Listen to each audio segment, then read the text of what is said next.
고독 속에서, 외로움 속에서 살아보셨습니까?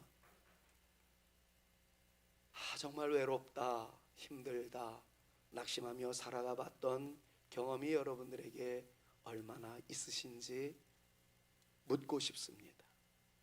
물론 개인적으로는 그런 일이 여러분들에게 한순간도 오지 않기를 바라는 목사의 마음은 있지만 말입니다. 사실 저도 어떤 때는 고독에 한번 직면해 봐서 나와 세상은 간 곳 없고 주님만 홀로 보이는 시간이 있었으면 좋겠다라는 생각이 있어서 선택한 것이 감옥일 수는 없겠고 비슷한 곳이 없겠나 생각했던 것이 바로 산기도라는 것이었습니다. 어렸을 때 그렇게 가고 싶어 하던 창경원은 한 번도 데려가지도 않던 저희 아버지가 7살 때부터 삼각산 능력봉이라는 곳까지 끌고 올라가서 소나무 뿌리 뽑아야 된다 가르쳐 주셨던 그때가 우리 아버지에 대한 추억으로서는 그렇게 싫었고 너무한 아버지였다 증오했었는데 지금에 와서는 그 아버지가 얼마나 그리운지 또 고맙게 생각되는지 모르겠습니다.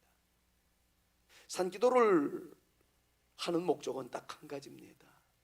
힘겹게 올라가는 것도 그랬지만 아무것도 없고 심지어는 조금 어두워지면 별의 별 무서운 상상이 다 다가오고요.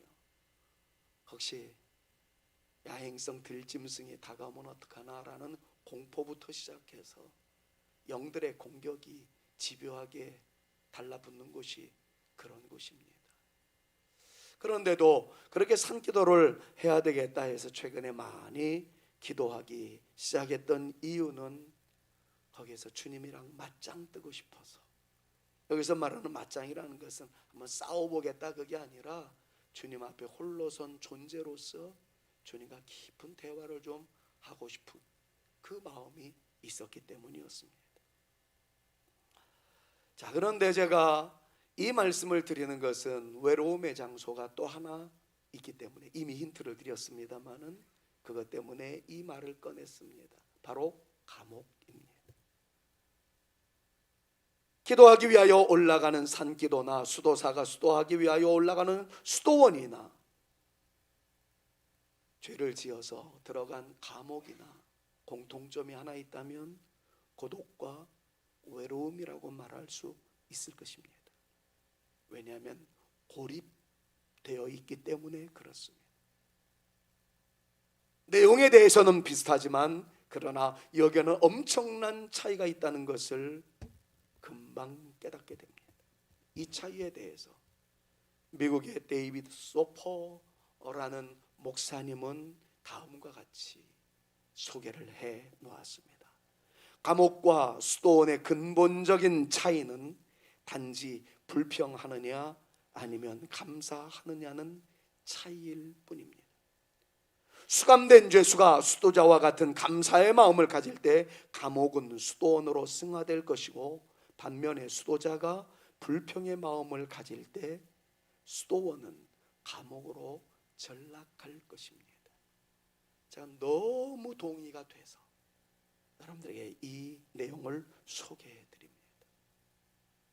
한 끼에 10수만 원 되어지는 엄청난 양식을 먹으면서 상상하기도 어려울 정도의 저택에 살고 있는 어떤 한 사람이 매일매일마다 불평과 볼멘 소리를 하는 것 대비 간장 한 종지에 겨우 구한 보리쌀로 연명해 나가되 거기에서 터져나오는 감사하는 사람의 삶의 차이가 과연 어디가 천국이고 어디가 지옥이겠습니까? 저는 오늘 맥추감사주의를 맞이하면서 지난주에 이어서 들어가도 복을 받고 나가도 복을 받고 라는 그 내용을 계속 이어서 말씀을 증거할까 하다가 조금 쉬었다 가자 하는 차원에서 오늘은 좀 감사에 대한 내용을 묵상하고 싶었습니다. 보통 우리가 감사란 말이 나올 때마다 우리가 가지고 있는 고질적인 선입관은 좋은 일이 있을 때, 감사할 만한 일이 있을 때 감사할 수 있겠지라는 그러한 고지식한 철학 속에 우리가 매여 살고 있다는 것이 어쩌면 우리의 실존이라 말해도 틀리지 않을 것 같습니다. 그러나 진정한 감사는 좋은 조건의 여부를 넘어선다는 것 또한 우리 그리스도인들은 잘 알고 있습니다. 이미 말씀드렸던 대로 감옥에서도 감사는 나올 수 있고, 반면에 조건은 이루 형언하기 어려울 정도, 할 수 없을 정도로 완벽한 곳이라고 할지라도 거기에서도 불평이 나온다면 그것은 천국 같은 생활이 될 수 없다는 것쯤은 너무나도 잘 알고 있기 때문에 그렇습니다. 저는 오늘 맥주감사주일을 맞이하면서 거창한 이야기는 다 내려놓겠습니다. 일상 속에서 있는 소박한 이야기를 꺼내면서 우리의 마음속에 정말 얼마나 감사하고자 하는 마음이 있는가 하는 것만 여러분 한번 들춰냈으면 좋겠다라는 소박한 꿈을 가지고 오늘 이 말씀을 준비하였습니다. 본문 말씀을 통해서 예수님의 사랑, 하나님의 놀라운 사랑은 이렇게 거창합니다 라는 것들을 화려하게 장식할 수도 있었겠지만, 그러나 오늘만큼만은 평소에 우리 목사님의 설교가 다르다 라고 생각할 정도로 일상에 있었던 내용을 여러분들에게 끄집어내면서 한번 우리의 마음을 체크해 보고자 하는 것이 오늘 설교의 컨셉입니다. 자, 그렇다면 제가 여러분들에게 처음에 드리고 싶어하는 감사해야 할 이유, 혹은 여러분들이 정말 이 부분에 대해서 감사하고 있는지 묻고 싶은 첫 번째 질문을 여러분들에게 던지고 싶어요. 사랑하는 여러분, 사랑하는 가족이 있음에 대해서 감사하는 마음이 지금 있나요? 라는 것이 오늘 설교의 처음 시작입니다. 내 아내가 있으므로, 내 자녀들이 있으므로, 우리 성산의 가족들이 있으므로 진짜 내 마음속에 감사가 샘솟듯 솟아나고 있는가 한번 점검해 보자고요. 최근에 아버님을 천국으로 이사 보내놓으신 몇몇 분들이 있어요. 우리 한상국 집사님, 한중거 집사님, 박현종 집사님, 기타 등등. 근데 공통적으로 말씀하시는 것이 아버지라는 단어가 떠올릴 때마다 마음에 울림이 생긴다라는 그런 표현을 해요. 아마 동일한 마음이, 그런 마음이 있을 겁니다. 이럴 줄 알았으면 한 번 더 찾아뵐 걸, 이럴 줄 알았으면 그 좋아하셨던 거 한 번 더 사드릴 걸, 이런 마음이 지금 이분들에게 있지 않을까 생각해 봅니다. 자, 이런 차원에서 이미 주님의 나라로 이사 가신 분들은 차치하고서라도 지금 나와 살을 부대끼고 있는 바로 그 존재들에 대해서 여러분 솔직히 감사하는 마음이 있나요? 아내가 항상 이쁠 수만은 없는 거잖아요. 자녀가 항상 자랑스럽기만 한 것도 아니잖아요. 그런데 정말 그 아내, 남편, 자녀, 우리 가족 때문에 얼마나 감사해 보셨나요? 제가 이 부분을 소개하기 위해서 참 가지고 있는 방대한 자료를 다 찾아봤습니다만은, 제가 20여 년 전 여러분들에게 이미 소개해드렸던 이것보다 더 좋은 예가 없는 것 같아서 20년 전에 여러분들에게 소개해드렸던 그 내용을 읽어드리려고 그래요. 초창기 우리나라에서 아버지 학교, 어머니 학교가 막 일어나기 시작할 때 제가 교수 요원으로 그 일에 같이 섬겨 드렸던 경험이 있는데, 그때 평택 지역에서 나타났던 아버지 학교 일기 수료생의 일기 같은 이야기가 대한민국 아버지 학교를 발칵 뒤집어 놓게 만들었던 내용이 있습니다. 여러분들한테는 이미 다 소개해드렸던 내용인데 그 20년 전의 추억을 다시 한번 끄집어내서 여러분들한테 그냥 읽어드릴게요. 한번 들어보세요. 좀 길긴 해서 할까 말까 고민은 했습니다만 그래도 한번 이참에 읽어드리자 생각해서 읽는 것을 선택했습니다. 아내가 어이없는 사고로 우리 곁을 떠난 지 4년. 지금도 아내의 빈자리는 너무나 크기만 합니다. 스스로 밥 한 끼 끓여 먹지 못하는 어린아이와 남편을 두고 떠난 심정이야 오죽했겠습니까만, 난 나대로 아이에게 엄마 목까지 해주지 못하는 게 늘 가슴 아프기만 합니다. 언젠가 출장으로 인해 아이에게 아침도 제대로 챙겨주지 못하고 출근 준비만 부랴부랴 하다가 새벽부터 집을 나섰던 적이 있었지요. 전날 지어 먹은 밥이 밥솥에 조금은 남았기에 계란찜을 얼른 데워놓고 아직 잠이 덜 깬 아이에게 대강 설명하고 출장지로 내려갔습니다. 그러나 일이 손에 잡힐 리가 있겠나요? 그저 걱정이 되어 몇 번이나 전화로 아이의 아침을 챙기느라 제대로 일도 못 본 것 같습니다. 출장을 다녀온 바로 그날 저녁 8시, 집으로 돌아온 나는 아이와 간단한 인사를 한 뒤 너무나 피곤한 몸에 아이의 저녁 걱정은 뒤로 한 채 방으로 들어와 양복 상의를 아무렇게나 벗어 던지고 침대에 대자로 누웠습니다. 그 순간 소리를 내며 빨간 양념 국물과 손가락만한 라면 가락이 침대와 이불에 퍼질러지는 게 아니겠습니까? 뜨거운 컵라면이 이불 속에 있었던 것이었습니다. 이게 무슨 일인가는 뒷전으로 하고 자기 방에서 동화책을 읽던 아이를 무작정 불러내어 옷걸이를 집어들고 아이의 장단지와 엉덩이를 마구마구 때려버렸습니다. 왜 아빠를 속상하게 해? 이불은 누가 빨라고 장난을 쳐? 장난을. 다른 때 같으면 그런 말은 안 했을 텐데 긴장해 있었던 탓으로 때리는 것을 멈추지 않고 있을 때 아들 녀석의 울음 섞인 몇 마디가 나의 매든 손을 멈추게 했습니다. 아들의 얘기로는 밥솥에 있었던 밥은 아침에 다 먹었고 점심은 유치원에서 먹고 다시 저녁 때가 되어도 아빠가 일찍 오시질 않아 마침 싱크대 서랍에 있던 컵라면을 찾아냈다는 것입니다.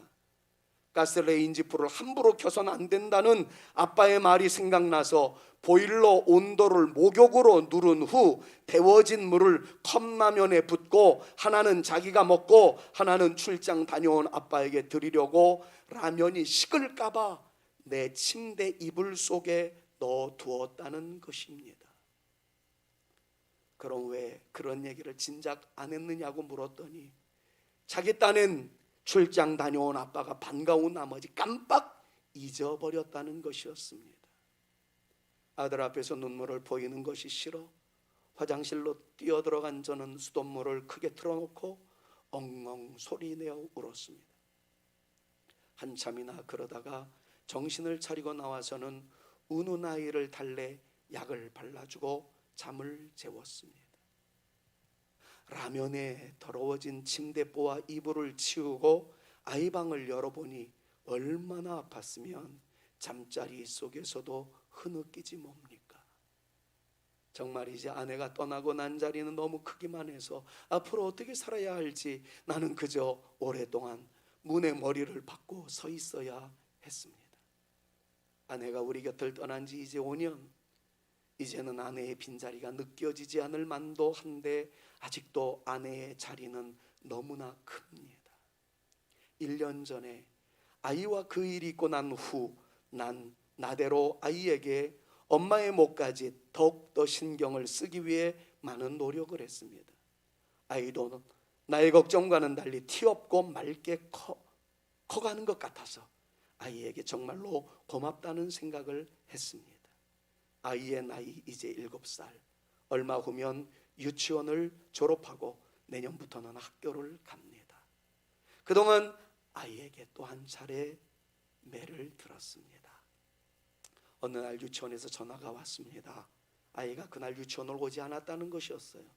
너무나 떨리는 마음에 회사를 조퇴하고 바로 집으로 와서 아이를 찾아봤지만 아이의 모습은 보이지 않았습니다. 아이의 이름을 부르며 온 동네가 떠나갈 정도로 애타게 아이를 찾았습니다. 그런데 그놈이 놀이터에서 혼자 신나게 놀고 있더군요. 너무나도 아이에게 화가 나서 집으로 온 후 아이에게 매를 들었습니다. 그런데 아이는 단 한 차례의 변명도 하지 않고 잘못을 빌더군요. 유치원 안 가서 죄송해요 라고 말이죠. 나중에 한 사실이지만 그날은 유치원에서 부모님을 모셔놓고 재롱잔치를 한 날이라고 했습니다.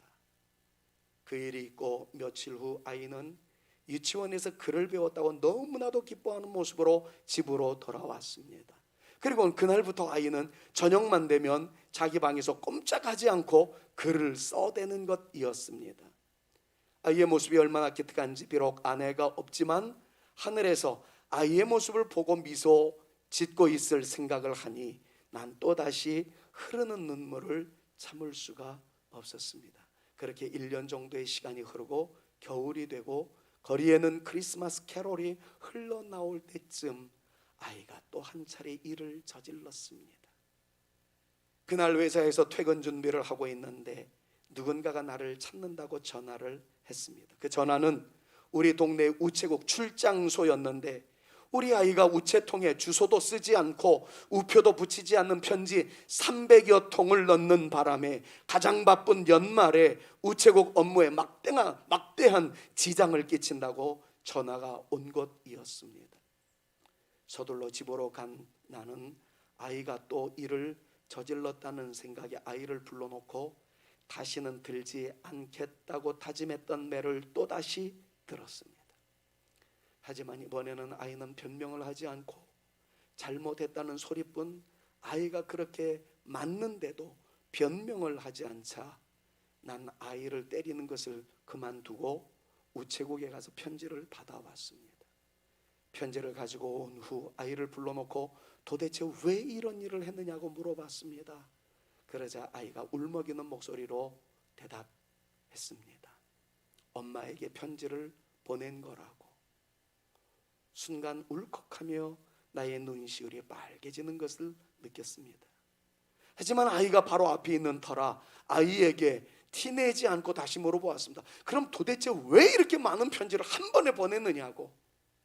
그러자 아이는 그동안 편지를 계속 써왔는데 우체통에 턱이 높아서 자기의 키가 닿지 않아 써오기만 하다가 요즘 들어 다시 재보니 우체통 입구에 손이 닿기에 여태까지 써놨던 편지를 한꺼번에 다 넣은 것이라고 설명을 한 것이었습니다. 저는 아이에게 무슨 말을 해야 할지 그리고 어떻게 말을 해줘야 할지 막막했습니다. 그리고 얼마 후 아이에게 난 이렇게 말해 주었습니다. 엄마는 하늘에 계시니까 다음부터는 편지를 쓰고 태워서 하늘로 올려보내라고. 그리고 그 편지들을 가지고 밖으로 나왔습니다. 주머니 속에서 라이터를 꺼내서 그 편지들을 태우기 시작했습니다.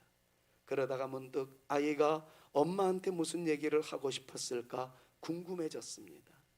태우던 편지들 중 하나를 들고 읽어보았습니다. 보고 싶은 엄마에게 엄마, 지난주에 우리 유치원에서 재롱잔치를 했어. 근데 난 엄마가 없어서 가지 않았어.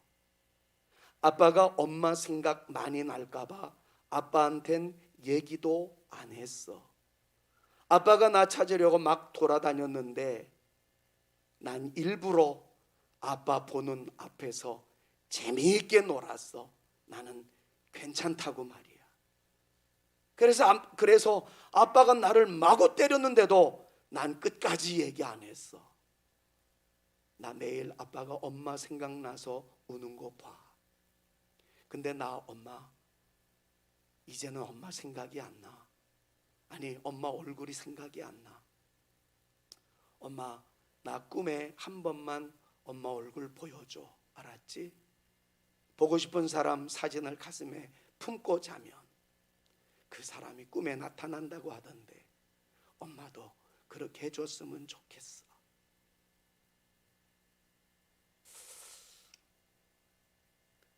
20년 전에 이 내용을 쫙 읽으면서 교수로서 이런 것들을 평가해 줄 때 참 많이 울었거든요.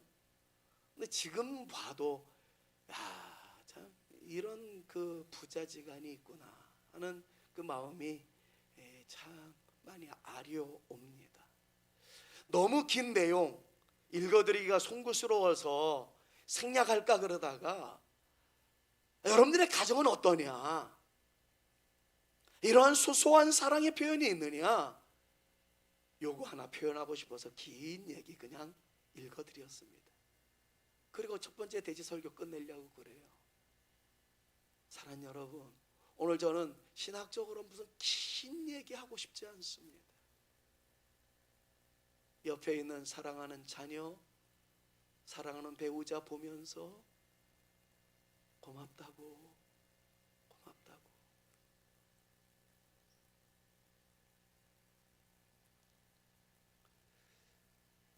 이렇게 살아가는 거, 그게 진짜 예수 믿는 사람들의 아름다운 모습 아닐까요? 두 번째로, 보통 우리는 감사 그러면은 좀 많아야, 흘러 넘쳐야 감사를 하는데, 제가 여러분들에게 드리고 싶은 내용은 때로는 부족함에도 불구하고 감사하는 것 어떨까 하는 것을 좀 말씀드리고 싶어요. 사실 저의 입술에서도 나오는 감사의 내용을 보면 여유로움이 있을 때, 풍성함이 있을 때 감사가 나오지, 이게 없을 때, 망하게 되었을 때, 일이 그르치게 되었을 때 감사가 잘 안 나오더라고요. 그런데 말씀을 묵상하면서 올해는 유난히 부족함에도 불구하고 터져나오는 감사가 있다면 이게 진짜 실력일 수 있겠다 하는 그런 생각을 해보게 되었습니다. 오늘 본문 말씀에서 만나는 사도 바울, 그분은 정말 많은 것을 가진 분이었습니다. 그의 학식은 당대의 최고였고, 그의 소셜 포지션, 그의 사회적 지위는 어느 정치권의 사람도 함부로 할 수 없을 정도로 그는 대단한 사람이었습니다. 그의 영성은 어느 누구도 따라갈 수 없는 정도의 탁월한 영성이었고, 그의 은사는 워낙에 탁월해서 귀신이 떠나가고 모든 병으로 고생하는 사람들에게 자유의 감격을 안겨줄 수 있을 정도로 그는 대단한 분이었습니다. 석양빛에 길게 늘어진 사도 바울의 그림자만 닿아도 병들었던 사람들이 고침을 받게 되어질 정도로 그의 은사는 부족한 종이 정말 닮고 싶을 정도로, 그의 반의 반이라도만 닮을 수 있으면 좋겠다고 생각할 정도의 대단한 것이었습니다. 사도 바울은 그런 사람이었어요. 제가 만약에 그 정도의 사도 바울의 은사가 있었다면 벌써 저는 교만에 뻥 터져가지고 죽었을는지 모를 정도로 그는 대단한 사람이었습니다. 그런데 사도 바울도 그렇게 탁월한 은사, 그렇게 탁월한 영성, 그렇게 탁월한 학식, 그렇게 탁월한 소셜 포지션, 이런 것 때문에 꽤나 고민했던 것 같습니다. 아니, 이쪽에서는 누구도 따라올 수 없을 정도의 충만함이 있었는데 다른 한쪽을 보니까 너무나 어려웠거든요. 그 어려움 다른 것이 아니었습니다. 고질적인 병 하나였습니다. 그것 때문에 고민이 많았어요. 다른 사람의 병은 잘도 고치면서 자기의 병은 고치지도 못했어요. 다른 사람은 손만 대면 역사가 나타났는데 자기 병은 손에 한 번이 아니라 수백 번을 만지는데도 떠나지를 않는 거예요. 하나님께 맞짱을 뜹니다. 하나님, 왜 이것 안 걷어 가십니까? 제발 좀 고쳐주세요. 그랬더니 투정하는 바울에게 하나님께서 하시는 말씀이 너무 있어요. 내 은혜가 너에게 족하도다. 그랬단 말이에요. 아픈 대로 살아. 아니, 다른 사람 내가 고치잖아요. 그래, 다른 사람 고쳐. 근데 왜 내 병은 안 고쳐주세요? 그냥 아픈 대로 살아. 그러면서 하신 말씀이 내 은혜가 너에게 족한 줄 알아라. 바울은 깨닫습니다. 아픈 것도 은혜로구나. 아픈 것도 은혜로구나. 만약에 이 아픔이 나에게 없었다면 엄청나게 교만해져서 다른 사람들에게 얼마나 큰 상처를 많이 입혔겠나. 이걸 깨달으면서 사도 바울이 이야기합니다. 나에게 오는 모든 것이 하나님의 은혜로구나. 그래서 그는 감사하기 시작합니다. 사랑하는 여러분, 하나님은 우리가 보기에는 복인 것 같지 않아도 분명히 우리에게도 유익한 것을 주시는 하나님이심을 믿으시기를 우리 구주 예수 그리스도의 이름으로 축원합니다. 오늘은 아멘 하기가 어렵지요. 지금 언제 아멘을 해야 될지. 헬렌 켈러는 다음과 같은 이유로 하나님께 감사했습니다. 나의 약점으로 인해 나는 하나님께 오히려 감사합니다. 이를 통해 나를 알았고 나에게 주어진 일도 알게 되었을 뿐만 아니라 내 하나님을 발견했기 때문입니다. 헬렌 켈러 잘 아시잖아요. 시각장애자, 청각장애자, 언어장애자, 삼중고의 고통 속에서도 설리반이라는 위대한 쌤 만나서 엄청난 역사를 일궈내었던 미국의 한 여성 말입니다. 다른 얘기 다 생략할게요. 그렇게 어려움 속에 있으면서 그는 고백합니다. 내가 이 일을 통해서 하나님을 알게 되어진 것, 요 한 가지만 가지고도 충분히 하나님께 감사할 수 있다라고 말이죠.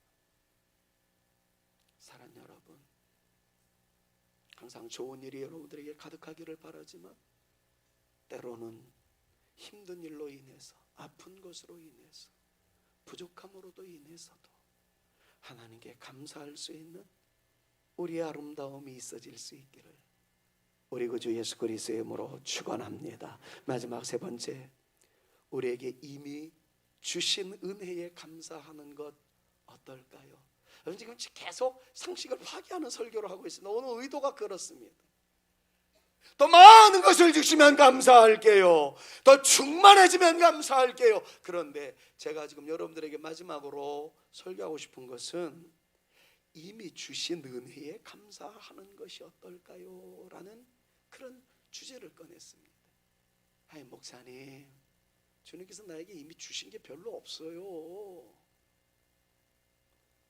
뭐 아파트를 주셨나요? 뭐 자동차를 주셨나요? 주신 게 별로 없다고요. 그렇게 말씀하실 분들이 혹 계실지 모르겠습니다.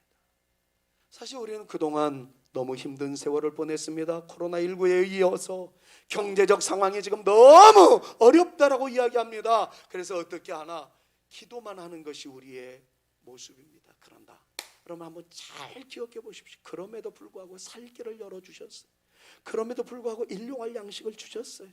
그럼에도 불구하고 저에게는 행복한 아내가 여전히 건강하고 우리 사랑하는 두 자녀가 배우자들을 만나서 나름대로 열심히 살아가는 그 아름다움이 있더라고요. 부족함 속에서도 여유를 갖게 하셨고 연약함 중에서도 주님의 은혜를 알게 해주시는 것 자체가 얼마나 감사한지 여러분 생각해 놓고 보면 주님께서 우리에게 이미 주신 은혜가 많다는 것을 깨닫게 됩니다. 이미 2주 전이 됐습니다만 여러분들에게 말씀을 드렸죠. 전국 장로 연합회 수련회 한 4천여 명이 되시는 모이신 그곳에서 말씀을 증거했던 일에 대해서 말씀을 드렸습니다만 그때 어떤 목사님께서 참 설교를 하시는데 너무 큰 은혜를 받았어요. 근데 그분의 말씀 속에 한 분을 소개하셨는데 그분이 여러분들도 잘 아시는 분입니다. 원래 죽으면 죽으리다 이 말은 에스더가 한 말이지만 요 제목으로 책을 쓰신 자서전적 책을 쓰신 안이숙 사모님이라는 그 분을 알고 계신 분이 있어요. 목사님 사모님으로서 정말 많은 사역을 했는데 그분이 너무 많이 아프셨다는 거죠. 그런데 그 설교하신 그 오 목사님은 이분이랑 친분이 있으셨던 것 같습니다. 이분이 이런 표현을 설교 중에 하시더라고요. 그 안희숙 사모님이 너무 많이 아파가지고 도대체 기도를 하는데 저분은 무슨 기도를 할까 이게 궁금했대요. 그래서 조용히 몰래 가가지고 들어봤더니 이 안희숙 사모님이 이렇게 기도를 하더랍니다. 하나님은 이렇게 한번 아파 보셨어요? 하나님은 이렇게 한번 아파 보셨어요? 그러니까 그 목사님이 이 사모님 얼마나 아프면 저렇게 기도를 할까? 얼마나 힘들면 저렇게 기도를 할까? 그걸 느끼면서 나도 한번 따라해봐야 되겠다. 그래가지고 좋은 걸 배우셨답니다. 그분도 목회를 해나가면서 이런저런 일이 있었겠지요. 그리고 교회를 건축할 일이 생겨났는데 교회를 건축하는 동안에 돈이 필요한 거예요. 뭐 건축업자들이 나와서 막 뭐라고 그러니까 배운 게 있잖아요. 하나님 뭐 이렇게 아파 보셨어요? 이거 생각나가지고 그 목사님도 하나님께 이렇게 기도를 했대요. 하나님, 어려움 한번 당해보셨나요? 하나님은 10만 불 때문에 걱정해 보셨나요? 이렇게 기도를 했더니 그 다음날 기적과 같이 어떤 집사님이 10만 불을 다 가지고 오시더라는 거예요. 이게 웬일인가 감동을 해가지고 계속 써먹었대요. 더 큰 교회를 건축하는 중에 100만 불이 필요해가지고 하나님, 돈 때문에 걱정해 보셨나요? 하나님, 100만 불 없어서 한번 근심해 보셨나요? 이렇게 기도를 했더니 그 다음날도 웬일이에요? 누군가가 100만 불까지 다 갖다 주더라.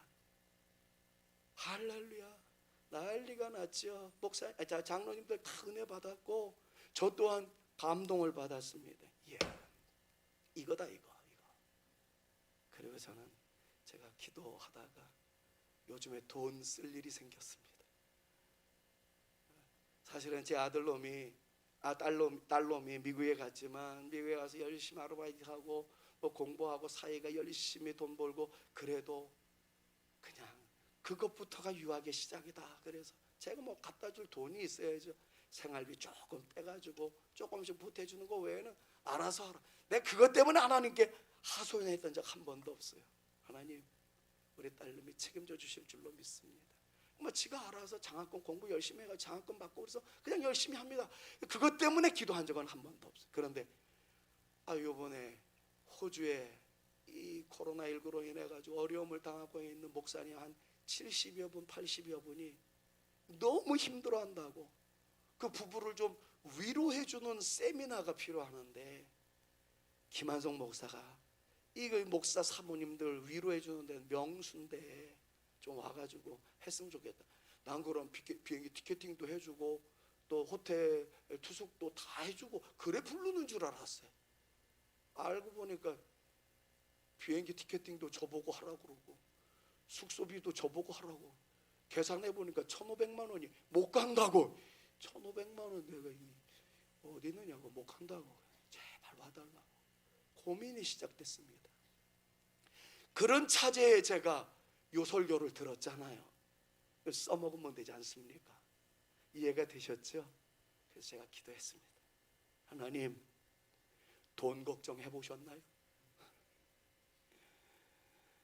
1,500만 원 때문에 걱정해 보신 적이 있으신가요, 하나님? 이러면 저도 그 목사님처럼 알았다. 그리고 그 다음날 딱 누군가가 갖다 주고 그러면 저도 할렐루야 하고 얼마나 감격스러웠겠습니까? 근데 하나님은 참 이상한 분입니다. 같은 기도인데도 하나님은 사람에 따라서 다르게 역사하시고 다르게 은혜를 베풀어 주시는 분이구나. 그걸 깨닫게 해주세요. 제가 그렇게 기도를 했다니까요. 하나님도 돈 걱정해 보셨나요? 제가 쓰겠다는 것도 아니고 제 딸한테 보내겠다는 것도 아닙니다. 힘들어하는 목사님들 위로하는 그 프로그램에 제가 저의 도움이 필요하다고 그래서 그런 거니까 하나님, 저 돈 걱정 좀 안 하게 좀 해보세요. 그랬더니 와우, 하나님께서 저에게 음성을 딱 들려주시는데 그러는 거예요. 그래, 내가 너한테 1,500만 원 줄게. 대신에 네 아들 다른 사람 위해서 목숨 내놓을 수 있겠냐? 이 음성을 들려주시는 거예요. 쉽게 얘기하면 이겁니다. 하나님 아파 보셨어요? 이랬더니 하나님은 저한테 한성아, 너는 네 아들을 다른 사람 대신해서 살리기 위하여 네 아들 죽여봤니? 이게 무슨 개떡같은 응답입니까? 내가 이 응답을 받자마자 두 손 바짝 들어서 하나님, 모든 거 포기합니다. 일어난 푼 주시지 않아도 됩니다. 이미 주신 은혜가 나에게 이렇게 큰데, 나에게 구원의 은총을 베풀어 주셨는데 제가 다른 분 흉내 내느라고 까분 것 회개합니다. 그분들은 오죽했으면 그런 기도를 했겠나. 그건 그분들의 사정이고, 저는 그 정도로 다급한 건 아닌데 어쩌자고 나 살리기 위해서 당신의 하나밖에 없으신 아들 예수님 죽이실 정도의 아픔을 감내해내면서 큰 사랑을 베풀어 주신 그 하나님 앞에, 하나님 아파 보셨어요? 하나님 돈 걱정해 보셨어요? 이런 기도한다는 방자함이 얼마나 송구스러웠는지. 하나님 다시는 그런 기도 안 할 테니까 내 아들 건드리지 마세요. 내 아들 좋은 목사로 잘 키워주세요. 그렇게 제가 울면서 하나님 앞에 회개했습니다. 더 필요한 것 없습니다. 이미 만족합니다. 사랑하는 여러분, 어떤 분은 이런 기도를 통해서 이런 응답을 받았다라고 간증거리 많이 할 수 있어요. 그런데 가만히 한번 생각해 보십시다. 간증거리들 다 내려놓고 내 삶의 자리에서 놓고 보았을 때 하나님께서 나에게 주시는 은혜가 얼마나 컸는지, 그것만 생각해 본다면 다른 기도 우리가 흉내낼 필요가 없지 않겠어요? 말씀 맺겠습니다. 오늘 설교 여느 때랑 정말 달라서 좋지요? 말씀 맺을게요. 미국의 명문 교단 가운데 그리스도 연합교회라는 그런 교단이 있습니다. 이 교단에서는 생스 캠페인을 해요. 매일마다 감사하자라는 캠페인을 벌이고 있는데 매일 12가지씩 감사하자라는 운동을 벌이고 있답니다. 제가 주보에 올렸나 봤더니 주보에 안 올렸더라고요. 그래서 2부 예배 때에도 제가 그렇게 부탁드렸습니다. 우리 젊은 층 중에서 이거 방송실에서 좀 받아가지고 화장실에다가도 좀 붙여놓고, 그리고 원하시는 분들한테는 또 엽서로 좀 보내든지 아니면 카톡으로 좀 전달해가지고 우리 교회도 이런 캠페인을 벌였으면 좋겠다, 이렇게 제가 힌트를 드렸거든요. 3부 예배 중에도 우리 재치 있는 젊은 집사님들 계시니까 한번 해봤으면 좋겠어요. 내용을 소개하자면 이건 아주 단순합니다. 뭐 엄청난 것 아니에요. 근데 그 교단에서 하고 있는 감사 캠페인은 다음과 같습니다. 아침 새로운 시간을 주심에 감사하자는 거예요. 아침 식사 때에는 음식을 보면서 아침 주셔서 감사해요. 요거는 우리 모두가 하고 있는 것 같기는 해요. 일터에 가면서 움직일 수 있는 기쁨을 주신 것에 감사하고, 일할 때에 아이고 억지로 일합니다 이게 아니라 일할 수 있는 기회와 자리를 주신 보람에 대해서, 상사한테 야단 맞았을 때에는 그것이 비판이나 압력이 아니라 이것은 나를 성장시키기 위한 도전이라는 것에 감사해보고, 칭찬받을 때는 칭찬받을 만한 내 일을 했나 보다 만족감에 하나님께 감사해보고요. 점심에는 대화할 수 있는 동료를 주심에 감사해보고, 일과 후에는 오늘도 내가 작은 성취를 이루었어, 작은 성취감에 감사해보는 겁니다.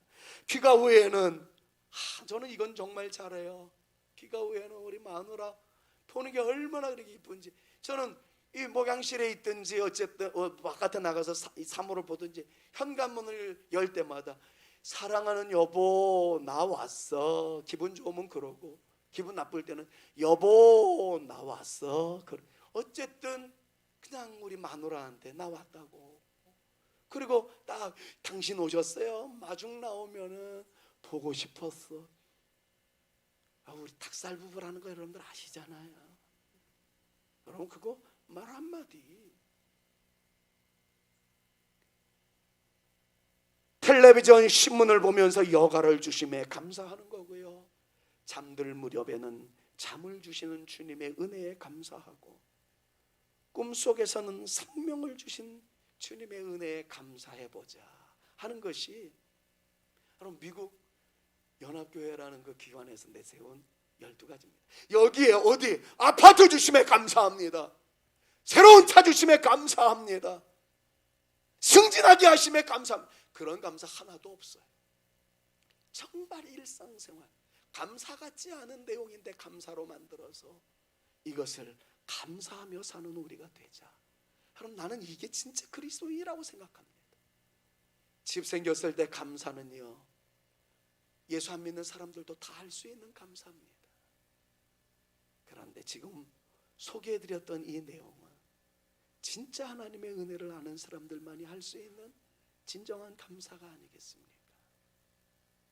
범사에 감사하는 삶, 이것은 우리가 잘 되기를 고대하시는 우리 아버지 하나님께서 우리를 향하신 간절한 바람이라는 것을 오늘 말씀을 통해서 우리는 발견할 수 있게 됩니다. 그저 하나님께 감사하는 삶 살아갈 수 있기를 간절히 소망합니다. 왜냐하면 이것이 더 넓고 놀라운 하나님의 은혜의 문을 여는 열쇠가 되기 때문에 그렇습니다. 그래서 저의 오늘의 설교의 결론은 주시면 감사하겠습니다가 아니라 먼저 감사하기 시작하자 하는 것이 저의 오늘 설교의 결론입니다. 하나님 이거 주시면 감사할게요. 그러지 말고 적은 것이라도 그냥 먼저 감사하는 거예요. 하나님 감사합니다. 분명 제가 믿어 의심치 않는 것은 하나님의 놀라운 은혜가 마르지 아니할 줄로 믿습니다. 감사, 이것은 성도의 당연한 삶입니다. 오늘 설교 이렇게 끝낼게요. 그런데 마지막으로 부르고 싶은 찬양을 보니까 여기에 감사 찬양이요, 정말 오늘 설교와 똑같은 내용들로 구성되어 있는 것 같아요. 가사만 읽어볼게요. 시간이 없어 다 못 불러요. 1절에는 이렇게 말해요. 아름다운 하늘과 묘한 세상 주시고 많은 사랑 베풀어 우리 길러주시니 감사하단. 2절 보니까 산가들의 초목을 울창하게 하시고 달과 별의 광채를 밤에 보여주시니. 3절 보니까 눈과 귀를 밝히사 맘과 뜻을 합하고 신기하게 움직여 묘한 조화를 주시니. 4절 보니까 제가 설교했던 내용이에요. 부모 자녀 애정과 형제 자매 우애와 친구들의 사랑을 나누도록 하시니. 5절 보니까 거룩한 손 가지고 봉사하는 교회가 순결함과 사랑을 나타나게 해주시니. 6절 보니까 주는 인류 위하여 십자가에 달리사 땅의 평화 이루고 하늘 기쁨 주시니. 후렴에 이렇게 말합니다. 우리 주님 예수께 감사 찬송합니다. 그럼 맥주 감사절에 특별한 것 없다 할지라도 오늘 설교와 1절과 4절, 6절 부르면서 우리의 마음을 하나님께 감사의 제물로 드릴 수 있기를 간절히 바라면서 이번 한 주간도 주의 은혜와 평강이 여러분들에게 넘치기를 우리 구주 예수 그리스도의 이름으로 축원합니다. 축원합니다. 아름다운 하늘과 묘한 세상 주시고 많은 사랑 베풀어 우리 길러. 부모 자녀 애정과 부모 자녀 애정과 형제 자매 우애와 친구들의 사랑을 나누도록. 주는 인류 위하여, 주는 인류 위하여 십자가에 달리사 땅의 평화 이루고 하늘 기쁨 주시니. 우리 주님 예수께 감사 찬송합니다.